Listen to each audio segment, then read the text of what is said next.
এবছর 15 বছরে পদার্পণ করলো পুরুলিয়ার একেবারে প্রান্তিক একটি জায়গা ভামুরিয়া, যেটা পুরুলিয়া এবং আসানসোল বর্ডারে পড়ে। নিতুড়িয়ার এই ভামুরিয়ার যে সার্বজনীন দুর্গাপুজো প্রত্যেক বছরই নতুন নতুন থিম তারা করে থাকেন, এবং এবার আমরা যে থিম দেখতে পাচ্ছি, যে মণ্ডপ দেখতে পাচ্ছি, এই মণ্ডপটি আমেরিকা মহাদেশে যে মায়া সভ্যতা ছিল সেই মায়া সভ্যতার যে সমস্ত প্রাচীন ধ্বংসাবশেষ পাওয়া গেছে তার উপর ভিত্তি করে গড়ে তোলা হয়েছে। প্রায় 1 মাস ধরে সমানের শিল্পীরা তারা এই মণ্ডপ গড়ে তুলেছেন, এবং আজকে উদ্বোধন হওয়ার পর থেকেই দেখা যাচ্ছে যে প্রচুর পরিমাণে দর্শক তারা এখানে জড়ো হয়েছেন এবং তারা দেখছেন এই মণ্ডপ সজ্জা।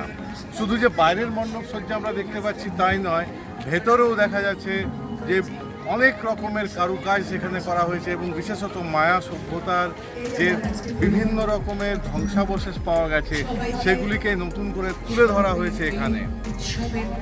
প্রথম দিনেই আমরা দেখতে পাচ্ছি যে মানুষের উৎসাহ খুব বেশি, এবং যেটা মনে করা হচ্ছে যে আগামী দিন এখানে ভিড় আরও বাড়বে। নিউজ অরবিট 24/7 থেকে অনির্বাণ বন্দ্যোপাধ্যায়, ভামুরিয়া, পুরুলিয়া।